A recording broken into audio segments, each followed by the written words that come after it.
กาดน้ำทองถนนภูเก็ตตำบลนาจักอำเภอเมืองแพร่จังหวัดแพร่โทร0819520545สินเชื่อสวัสดิการเป็นสินเชื่อเพื่อที่อยู่อาศัยสำหรับลูกค้าสวัสดิการที่หน่วยงานทำข้อตกลงโครงการสวัสดิการเงินกู้ที่อยู่อาศัยประเภทไม่มีเงินฝากกับธนาคารไม่ว่าจะซื้อที่ดินปลูกสร้างอาคาร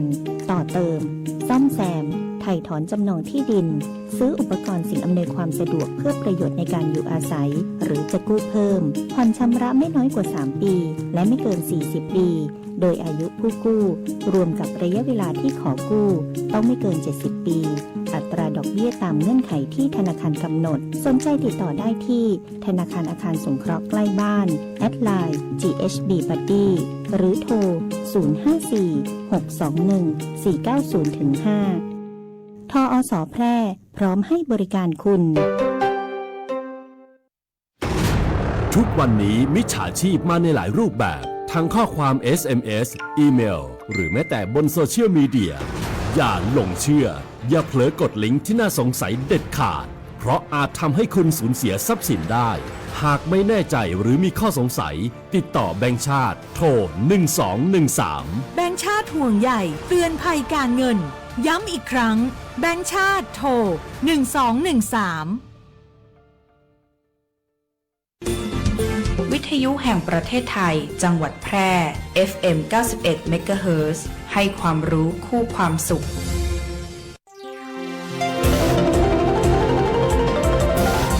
วิทยุแห่งประเทศไทยให้ความรู้คู่ความสุขท่านผู้ฟังกำลังให้เกียรติติดตามรับฟังสถานีวิทยุกระจายเสียงแห่งประเทศไทยจังหวัดแพร่ทำการส่งกระจายเสียงด้วยระบบ FM Stereo Multiplex ความถี่ 91 เมกะเฮิรตซ์ จากนี้ไปรับฟังรายการรักสิ่งแวดล้อม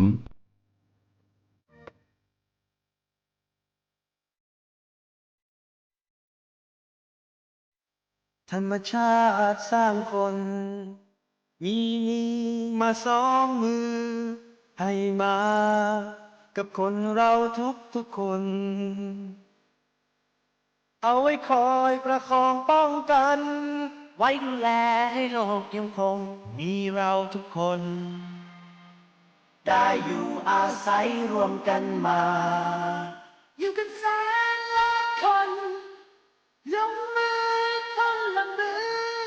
ช่วยกันถ้าเรายังเห็นคุณค่าในเมื่อเราเป็นคนทั้งทีช่วยกันทำให้ดีกว่ารวมใจเข้ามาคอยรักษาโลกเราไว้ให้โลกเราสวยพวกเรามาช่วยกันรับรู้ด้วยกันแล้วทำให้โลกนี้สดใสอยากให้โลกน่าอยู่กว่านี้เป็นโลกที่เราฝันใฝ่จะสวยอย่างไรเป็นไปได้ด้วยมือของเรา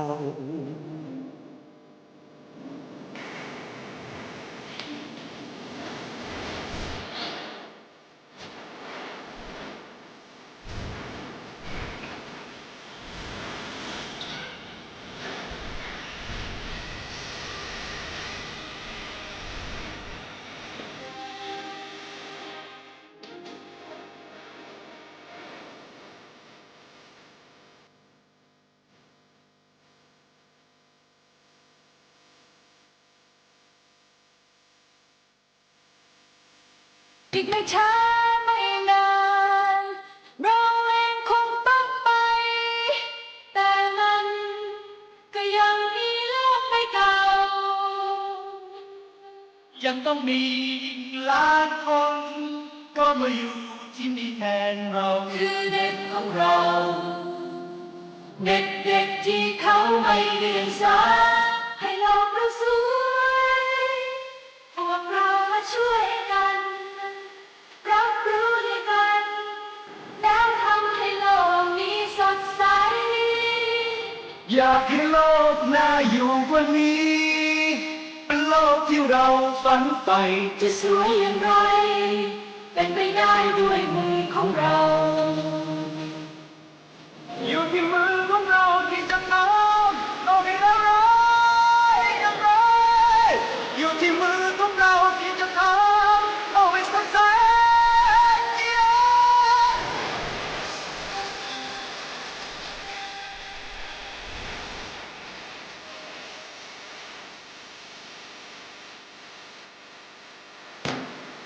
ให้โลกเราสวยพวกเรามาช่วยกัน รับรู้ด้วยกัน แล้วทำให้โลกนี้สดใส อยากให้โลกมาอยู่วันนี้ เป็นโลกที่เราฝันใฝ่ จะสวยอย่างไร เป็นไปได้ด้วยมือของเรา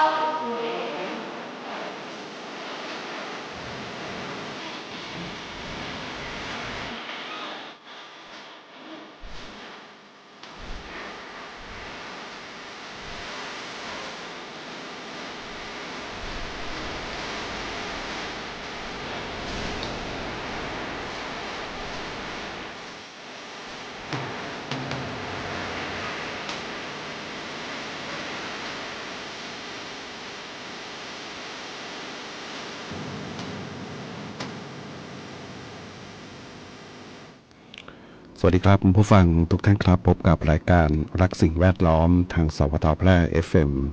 91 เมกะเฮิรตซ์ครับเช้าวันอังคารที่ 2 มิถุนายน 2569 อยู่กับผมแสวงเป้าเพชรเป็นผู้ดำเนินรายการครับ เริ่มต้นกันวันอังคารวันทำการปกติครับนะในสัปดาห์นี้มีวันหยุด 2 วันเนาะวันจันทร์เมื่อวานวันชดเชยวันวิสาขบูชานะอย่าหลงวันเนาะเมื่อวานวันหยุดชดเชยนะครับวันหยุดราชการ1วันวันนี้ทำการปกตินะไม่ได้ประกาศให้เป็นวันหยุดนะครับก็ยังมีหลายคนเนาะสับสนทุกวันนี้ข่าวสารบ้านเมืองต่างๆเนี่ยข่าวปลอมมันเยอะมากเนาะปลอมโดยเจตนาปลอมโดยกลลวงเพื่อให้ได้ยอดวิวยอดไลค์นะปลอมเพื่อที่จะให้คนไปถกเถียงนะถกเถียงกันคอมเมนต์กันนะยิ่งมีคนให้ความเห็นถกเถียงกันมากนะยอดจะสูงนะยอดวิวมันจะสูงขึ้นนะครับนะคนที่ทำก็ไม่ได้คำนึงถึงว่าข้อมูลมันจะปลอมมันจะอะไรยังไงแล้วก็ทำให้คนเข้าใจผิดนะอย่างวันหยุดนี้ก็นะบางคนก็เป็นอดีตข้าราชการนะก็มาถามมาถ่ายหยุดเห็นข่าวว่าหยุดก็ข่าวปลอม คือไม่ได้ตำหนิว่าเขาไม่รู้เนาะเพราะทุกวันนี้ก็ต้องยอมรับว่าคนที่ใช้สื่อโซเชียลเป็นเกณฑ์ในการตัดสินใจข้อมูลข่าวสารเนี่ยนะ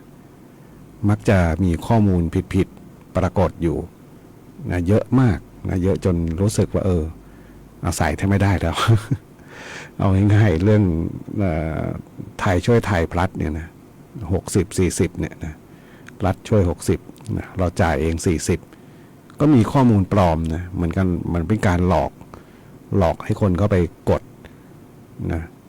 เพราะว่าดูจากโปรไฟล์ดูจากชื่อยูเซอร์ที่ใช้เนี่ยนะก็เป็นน่าจะเป็นเจตนาเนาะแล้วก็เหมือนก็ไม่รู้เนาะเหมือนกับว่าไม่รู้แล้วให้คนไปอธิบายแล้วก็มีคนสับสนเนาะแม้แต่คนขายของตอนนี้ก็ยังเริ่มงงเมื่อวานก็เริ่มมีงงเนี่ยบอกมันไม่เหมือน50-50นะคนละครึ่งเอาสิเนาะบอกให้ฟังเนาะเพราะว่าไม่มีวันหยุดชดเชยนะไม่มีวันหยุดพิเศษวันนี้นะเป็นวันทำการปกติแล้ววันพรุ่งนี้ก็จะเป็นวันหยุดราชการอีกวันหนึ่งนะวันเฉลิมพระชนมพรรษาพระราชินีนะครับวันพรุ่งนี้อีกวันหนึ่งเนาะหยุดพรุ่งนี้หยุดนะส่วนวันนี้วันทำการปกติใครที่จะไปต่องานราชการก็ไปได้ปกตินะส่วนคนที่ใช้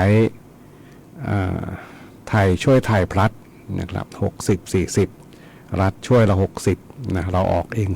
40อย่าสับสนเนาะจะโดยเจตนาไม่เจตนายังไงไม่รู้เนาะบน Facebook เนี่ยเต็มไปหมดนะเหมือนกับแกล้งโง่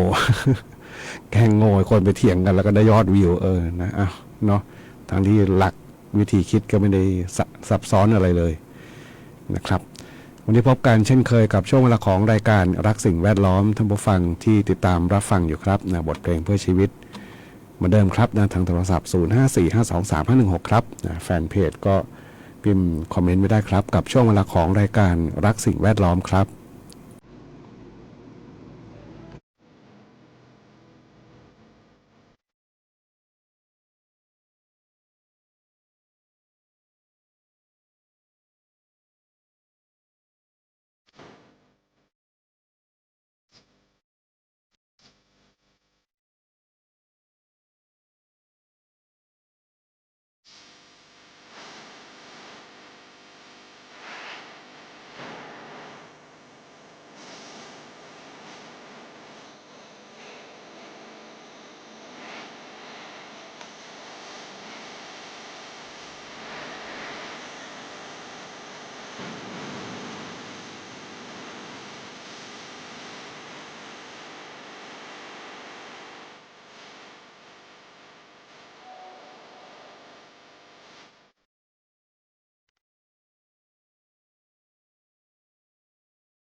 คุณกำลังฟังรายการรักสิ่งแวดล้อมพบกันทุกวันจันทร์ถึงวันศุกร์เวลา 9:10 นาทีถึง 10 นาฬิกาทางสถานีวิทยุกระจายเสียงแห่งประเทศไทยจังหวัดแพร่ โลกเราสวย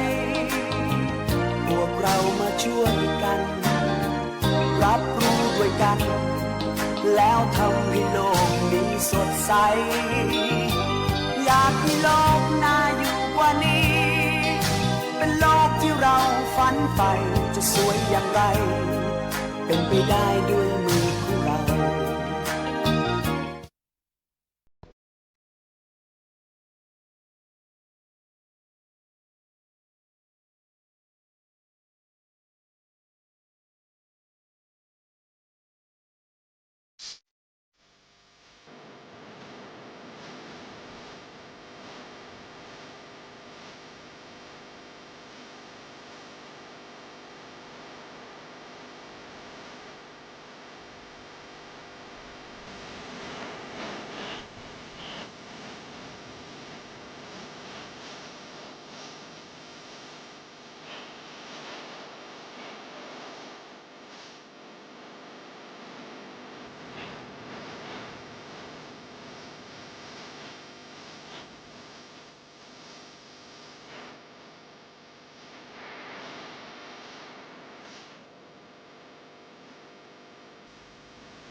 9:27 นาทีครับนะหยิบงานเพลงของ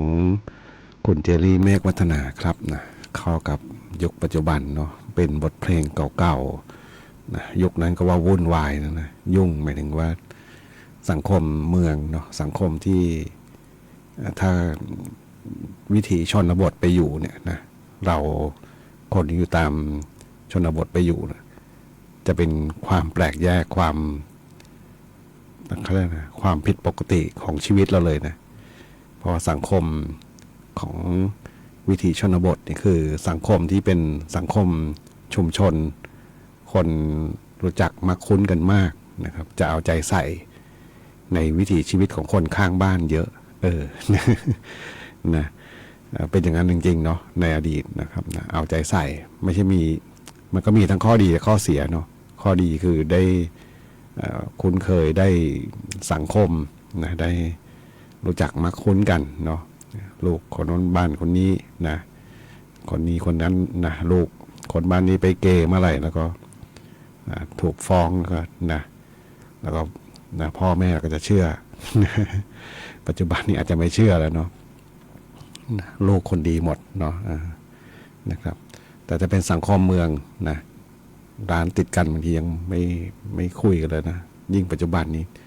ขัดแย้งกันอีกนะบ้านติดกันใช้กำแพงบ้านผนังบ้านร่วมกันเนาะนะครับพอเดี๋ยวนี้ก็จะเขาเรียกบ้านอะไรนะทาวน์โฮมไหม ไม่รู้เขาเรียกว่าอะไรเนาะเป็นบ้านลักษณะบ้านหลังเดียวนะดูเผินๆนะดูห่างๆเนี่ยนะมีหลังคาร่วมกันมีผนังบ้านร่วมกันนะเป็นบ้านสองหลังแฝดติดกันอยู่เนาะไม่ถูกไม่วิธีการก่อสร้างแล้วทีนี้สัก2ครอบครัวเนี่ยอยู่ด้วยกันหมายถึงว่าอยู่คนละหลังเนาะไม่รู้จักกันแล้วก็ขัดแย้งกันเนี่ยเป็นเรื่องเลย ดูข่าวมาเช้าเนี่ยทบผนังบ้านกันเล่นก็มีเนาะนะครับนะสังคมวุ่นวายเนาะแต่อีกเรื่องหนึ่งเนาะสังคมที่เกิดจากความสับสนของข้อมูลเนี่ยอย่างตอนต้นรายการที่พูดถึงข่าวปลอมนะวันหยุดชดเชยโน่นนี่นั่นนะแล้วก็แชร์เต็มไปหมดนะมีทั้งให้ด่ารัฐบาลมีทั้งเนาะทั้งที่เป็นข้อมูลปลอมแล้วก็ส่งกันได้สับสนนะแม้แต่คนในราชการเองก็บางคนก็เชื่อนะคือไม่ตำหนิว่าเขาไม่รู้เนาะมันเป็นข้อมูลเท็จแล้วก็ล่องลอยในสื่อโซเชียลเนี่ยนะครับจนเรารู้สึกมันเป็นข่าวจริงนะสังคมวุ่นวายไหม วุ่นวายนะสังคมทุกวันกลายเป็นว่าต้องมาดูเอาใจใส่กับข่าวทั้งหมดแล้วก็แก้ข่าวนะในฐานะของคนที่ทำงานสื่อภาครัฐนะมันต้องอธิบายทั้งที่ความจริงมัน บางอย่างมันไม่ต้องมาอธิบายแต่ซ้ำซากกันเนาะจะเป็นข่าวจริงทั้งหมดในที่ล่องลอยมาสื่อโซเชียลเนี่ยก็จบเนาะอย่างเนี่ยไทยช่วยไทยเนี่ยที่เห็นชัดเจนก็จะมีคนกลุ่มหนึ่งนะจะโดยเจตนาให้คนก็ไปด่ารัฐบาลหรือไงไม่แน่ใจเนาะหรือว่าสร้างยอดวิวยอดไลค์เพราะว่าสื่อโซเชียลเนี่ยนะเป็นที่รู้ๆกันอยู่ว่าถ้าหากว่ามีคนเข้าไปสนใจมีคนเข้าไปคอมเมนต์นะมีคนเข้าไปมีเหมือนกับสร้างความขัดแย้งเกิดขึ้นในนั้นนะ AI มันจะจัดให้คนอื่นๆเห็นด้วยเนาะ AI ไม่รู้หรอกเนาะตัวกรองนะมันไม่รู้หรอกว่าอะไรเป็นอะไรนะมันก็คิดว่าคนก็สนใจแล้วก็นะเต็มหน้าฟีดหมดวัน2วันเนี่ยนะโดยเฉพาะเมื่อวานวันแรกที่ใช้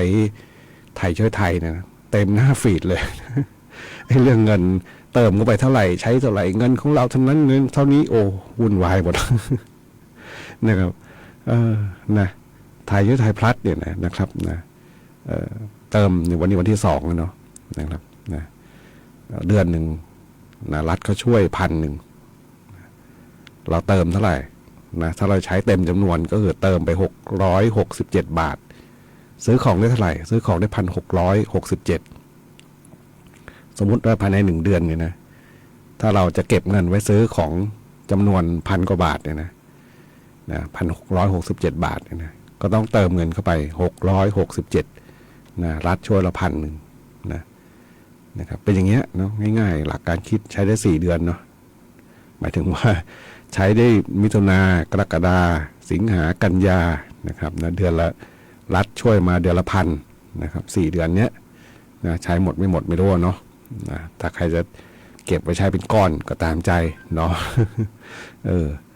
นะครับนะเราเติมที่เขาคิดให้ง่ายๆคือ60-40นะแต่ว่ามีเศษอยู่นะถ้าคือรัฐบาลช่วย1,000เลยนะเราต้องเติมเข้าไปนะ667นะครับนะนะก็เป็นข้อมูลข่าวสารนะครับนะที่นำมาฝากกันนะครับนะ60%นะครับนะเราไม่ใช่ไปคิดจาก60%ของเงินพันนะนะครับต้องคิด 100% ของ 1,667 นะครับนะเพราะเป็นข้อมูลที่มันที่จริงก็ไม่ยากเนาะแต่ว่ามักจะมีคนที่ก็ไปเขียนแล้วก็ให้เกิดความเข้าใจผิดนะครับแม้แต่การที่รัฐบาลไปกู้เงินมานะกู้เงินมาแล้วก็มาทำโครงการต่างๆบอกเงินของเรา ผมดูรายการหนึ่งนะเขาบอกไม่ใช่นะเขาอธิบายเลย มันไม่ใช่เงินของเรานะครับนะครับเนาะคิดกันวิธีคิดทำให้สับสนแล้วก็วุ่นวายด้านหนึ่งของคนก็ต้องมาอธิบายให้เนี่ยทุกวันนี้อธิบายข่าวสารข่าวปลอมเนี่ยนะไม่ต้องทำมากินแล้วกันละ ก็ไปฟังเพลงกันต่อครับนะสำหรับบทเพลงเอาอีกสักเพลงเนาะมอบให้กับคุณยายบวยแล้วกันที่ชอบเพลงแนวเพลงของคุณเสือธนพลอินทฤทธิ์ครับ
สายด่วน 1669 อบจ. แพร่ สายด่วน 1669 อบจ. แพร่ สายด่วน 1669 อบจ. แพร่ โทรสายด่วน 1669 อบจ. แพร่จำให้ขึ้นใจนะคะ เจ็บป่วยฉุกเฉิน อุบัติเหตุรุนแรงในพื้นที่จังหวัดแพร่ โทรสายด่วน 1669 ศูนย์รับแจ้งเหตุและสั่งการการแพทย์ฉุกเฉิน อบจ. แพร่ เราจะส่งต่อผู้ป่วยไปรักษาที่โรงพยาบาลที่อยู่ใกล้ที่สุด พร้อมให้บริการตลอด 24 ชั่วโมง ฟรี ไม่มีค่าใช้จ่าย ใช้ระบบดิจิทัล ระบุตำแหน่งอย่างแม่นยำ และวิดีโอคอลประเมินอาการ แนะนำ CPR ช่วยเหลือชีวิตผู้ป่วยในทันที โทรฟรีแต่อย่าโทรเล่น เพราะมีผู้ป่วยจำนวนมากที่รอคอยความช่วยเหลืออยู่ สายด่วน 1669 ศูนย์รับแจ้งเหตุและสั่งการการแพทย์ฉุกเฉิน อบจ. แพร่ ด้วยความปรารถนาดีจากองค์การบริหารส่วนจังหวัดแพร่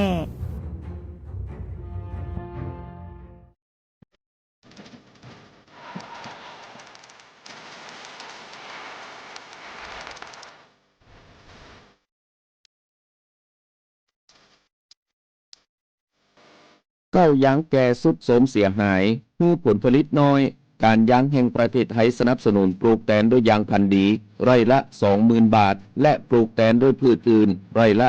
12,000 บาท แค่เป็นเกษตรกรตีขึ้นทะเบียนกับกยท.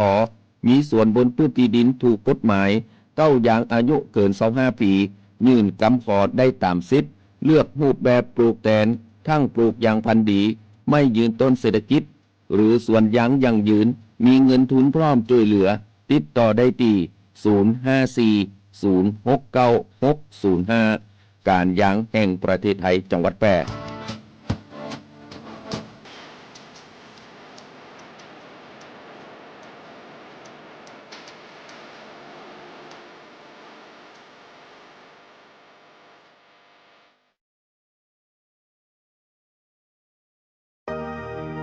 คุณกำลังฟังรายการรักสิ่งแวดล้อม พบกันทุกวันจันทร์ถึงวันศุกร์เวลา 9:10 นาทีถึง 10 นาฬิกาทางสถานีวิทยุกระจายเสียงแห่งประเทศไทยจังหวัดแพร่ โลกเราสวย พวกเรามาช่วยกัน รับรู้ด้วยกัน แล้วทำให้โลกนี้สดใส อยากให้โลกน่าอยู่กว่านี้ เป็นโลกที่เราฝันใฝ่จะสวยอย่างไร เป็นไปได้ด้วยมือของเรา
แต่ละฝั่งผ่านไปครับนะกับบทเพลงที่ท่านผู้ฟังถามถึงกันมาครับแรกรักของคุณเอ๋สันติภาพ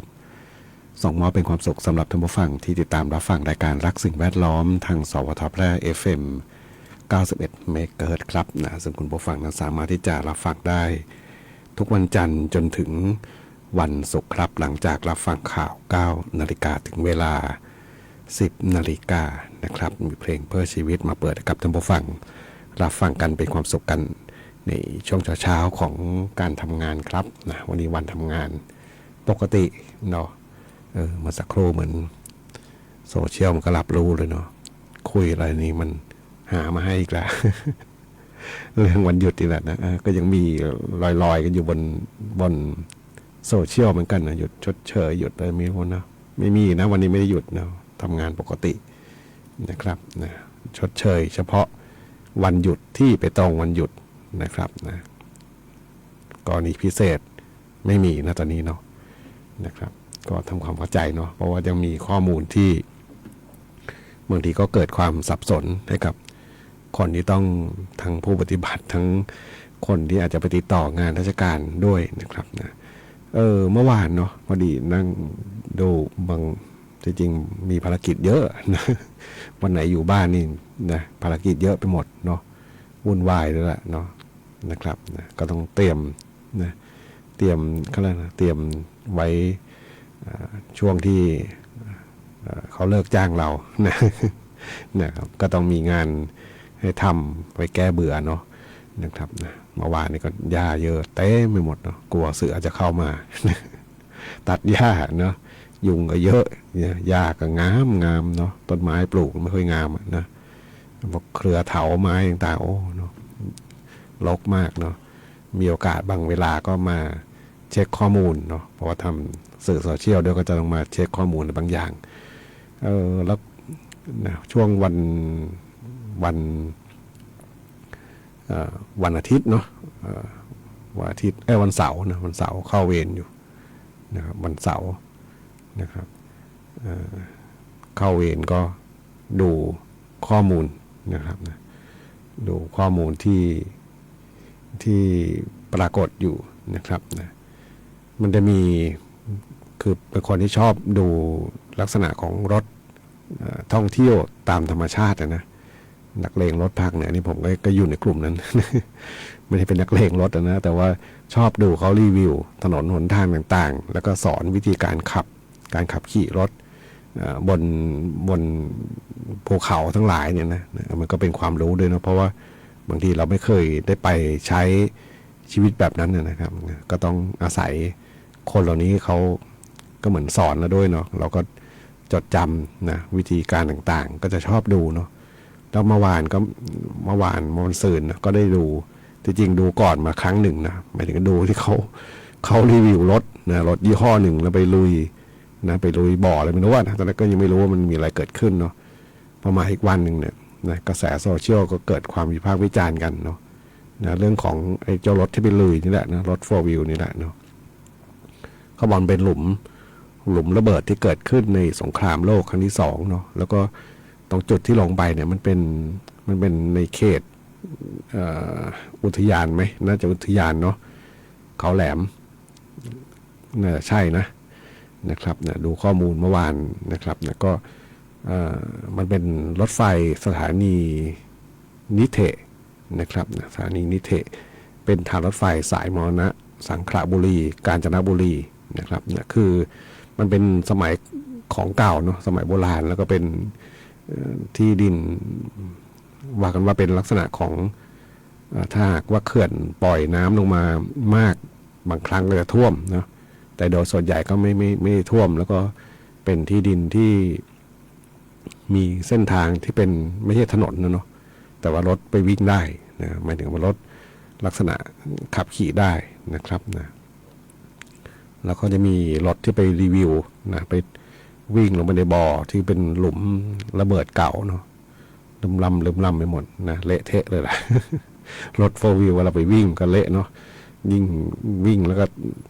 สร้างสมมติเหตุการณ์สถานการณ์แล้วก็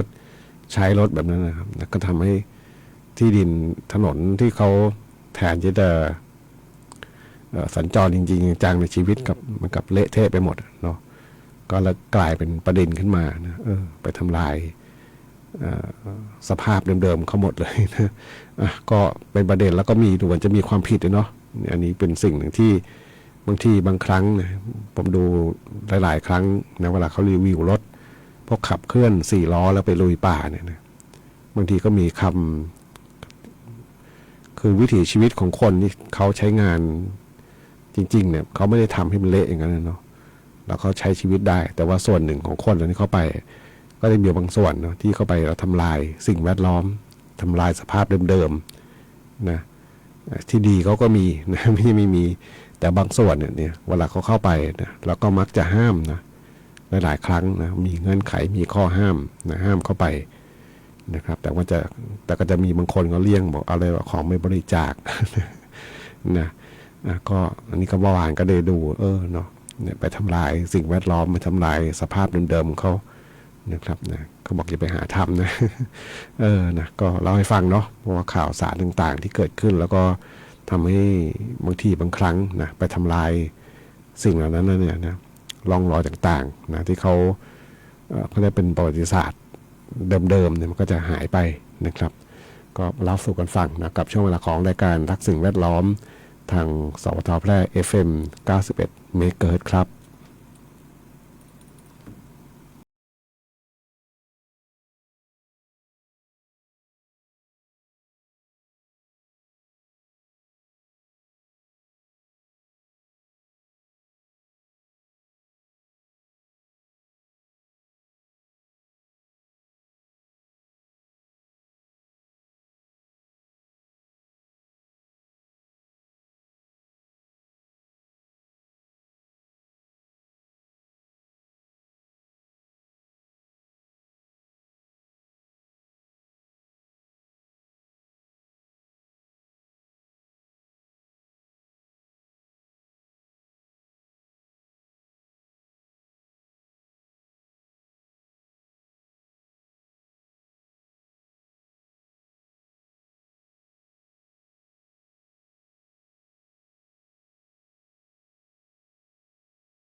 15 นาทีครับกับช่วงเวลาของรายการรักสิ่งแวดล้อมทางสวทแพร่ FM 91 เมกะเฮิรตซ์ครับนะท่านผู้ฟังทักทายมาจากที่ไหนนะห่วงบุกแล้ว แม่พูดคำเมืองมาโอ้คำเมืองมาแล้วมันนะโทรศัพท์ไม่ค่อยชัดด้วยเลยเพี้ยนเลยทีนี้ สมาธิก็ไม่อยู่ตรงนั้นเดียวเนาะมันอยู่ที่เพลงหนึ่งท่านผู้ฟัง เห็นพิมพ์มาน่าจะพิมพ์ผิดไหมเนาะหรือว่าใช้คำพูดแล้วก็หมายถึงว่าพูดใส่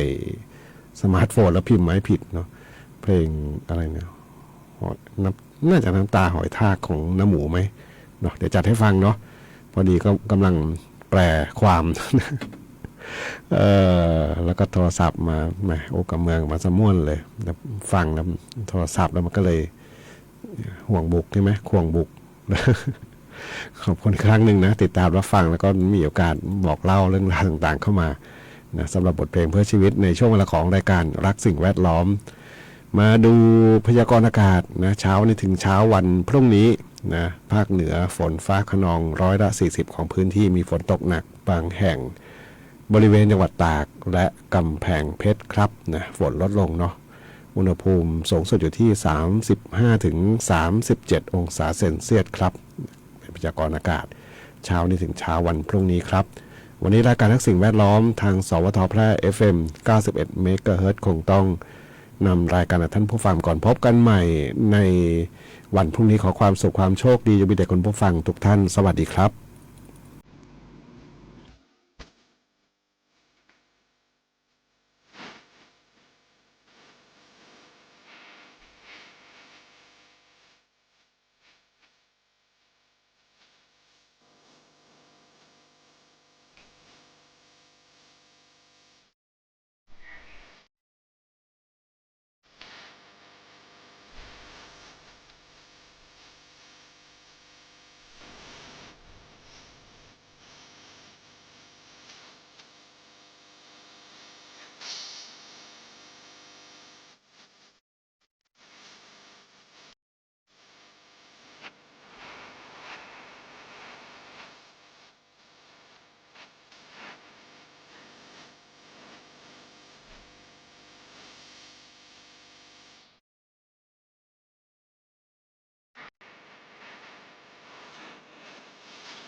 สถานีวิทยุกระจายเสียงแห่งประเทศไทยและเครือข่ายทั่วประเทศเสนอข่าวต้นชั่วโมงรู้เร็วรู้จริงเกาะติดทุกสถานการณ์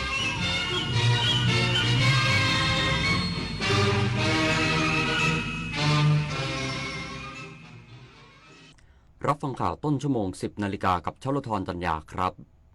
กระทรวงวัฒนธรรมร่วมกับองค์การ5ศาสนาจัดกิจกรรมถวายพระพรชัยมงคล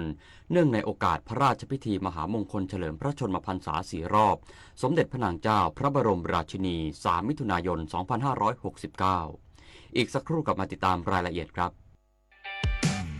สังคมสูงวัยไม่ใช่เรื่องไกลตัว อารยสถาปัตย์คือการออกแบบบ้านเมืองและพื้นที่สาธารณะให้ผู้สูงอายุใช้ชีวิตได้สะดวกปลอดภัยและเท่าเทียมทางลาดราวจับพื้นกันลื่นและแสงสว่างคือรายละเอียดเล็กๆที่ช่วยลดการหกล้มและเพิ่มคุณภาพชีวิตได้จริงร่วมสร้างสังคมที่ทุกวัยใช้ชีวิตได้อย่างมั่นใจเพราะการออกแบบที่ดีคือความใส่ใจที่ทุกคนสัมผัสได้ตอนนี้ปัญหาบุหรี่ไฟฟ้าเข้าถึงง่ายมากและมีรูปแบบที่ดึงดูดใจเด็กๆโดยเฉพาะสารเสพติดเป็นภัยต่อชีวิตบุหรี่ไฟฟ้ามีสารพิษอันตรายต่อสมองที่กำลังพัฒนาของเด็กและเยาวชนอนาคตประเทศชาติจะพัฒนาอย่างมีคุณภาพร่วมปกป้องเด็กและเยาวชนจากบุหรี่ไฟฟ้าคนไทยไม่เอาบุหรี่ไฟฟ้าคนไทยไม่เอาบุหรี่ไฟฟ้าคนไทยไม่เอาบุหรี่ไฟฟ้าใต้ร่มพระบารมีแห่งสมเด็จพระนางเจ้าสิริกิติ์พระบรมราชินีนาถพระบรมราชชนนีพันปีหลวงโครงการศิลปาชีพได้ก่อกำเนิดทั่วทุกภูมิภาคจากผ้าไหมงามแห่งอีสานงานหัตถศิลป์ล้านนาจากสารภาคกลางสู่ผ้าบาติกชายแดนใต้เปลี่ยนภูมิปัญญาพื้นบ้านให้กลายเป็นอาชีพสร้างรายได้และสืบสานศิลปวัฒนธรรมไทยให้คงอยู่คู่แผ่นดิน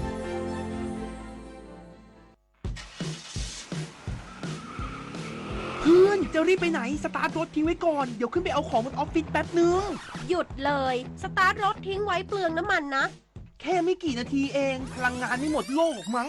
คำว่าแค่แป๊บเดียวของทุกคนรวมกันหมายถึงพลังงานมหาศาลที่ถูกทิ้งไปเปล่าๆเลยนะจริงด้วยนึกว่าเรื่องเล็กแต่มันเรื่องใหญ่กว่าที่คิดอีกนะเนี่ยร่วมกันประหยัดพลังงานเพื่อประเทศชาติและโลกของเรากระทรวงวัฒนธรรมร่วมกับองค์การ5ศาสนาจัดกิจกรรมถวายพระพรชัยมงคลเนื่องในโอกาสพระราชพิธีมหามงคลเฉลิมพระชนมพรรษา4 รอบสมเด็จพระนางเจ้าพระบรมราชินี3 มิถุนายน 2569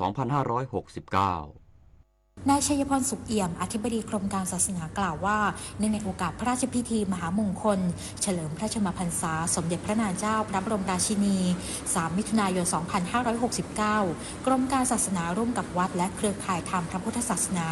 จัดกิจกรรมเฉลิมพระเกียรติเพื่อแสดงออกถึงความจงรักภักดีน้อมสำนึกในพระมหากรุณาธิคุณส่วนกลางร่วมกับวัดหงส์รัตนารามจัดพิธีเจริญพระพุทธมนต์และมอบถุงยางชีพแก่กลุ่มเปราะบางในชุมชนเขตบางกอกใหญ่กิจกรรมวิปัสสนาเพื่อคนทั้งมวลณวัดธรรมมงคลเถาบุญนนท์วิหารและพิธีเจริญพระพุทธมนต์ณวัดคหายุสมธรรมณวัดราชบพิตรสถิตมหาสีมารามนอกจากนี้ยังร่วมกับองค์การ5ศาสนาจัดพิธีทางศาสนามหามงคล5ศาสนาในวันที่4 มิถุนายนณโรงละครแห่งชาติโรงพลังศาสนิกถวายพระพรชัยมงคลมาริชโยรายงานจังหวัดนราธิวาสเชิญชวนประชาชนร่วมกิจกรรมเฉลิมพระเกียรติสมเด็จพระนางเจ้าพระบรมราชินี3 มิถุนายนนี้นายบุญช่วยหอมยามเย็นผู้ว่าราชการจังหวัดนราธิวาสกล่าวว่าขอเชิญชวนประสบกนิกรทุกหมู่เหล่าร่วมกิจกรรมเฉลิมพระเกียรติเนื่องในโอกาสพระราชพิธีมหามงคลเฉลิมพระชนมพรรษา4 รอบสมเด็จพระนางเจ้าสุธิดาพัชรสุธาพิมลลักษณ์พระบรมราชินีวันที่3 มิถุนายน 2569โดยช่วงเช้าเวลา 7 นาฬิกาจะมีพิธีเจริญพระพุทธมนต์และทำบุญตักบาตรถวายพระราชกุศลณบริเวณเขื่อนท่าพญาสายอำเภอเมืองนราธิวาสช่วงเย็นเวลา 17:30 นาทีพิธีถวายเครื่องราชสักการะและวางพานพุ่มและเวลา 19:29 นาทีพิธีจุดเทียนถวายพระพรชัยมงคลณหอประชุมเฉลิมพระเกียรติ7 รอบพระชนมพรรษาสารกลางจังหวัดนราธิวาสแห่งที่ 1ทั้ง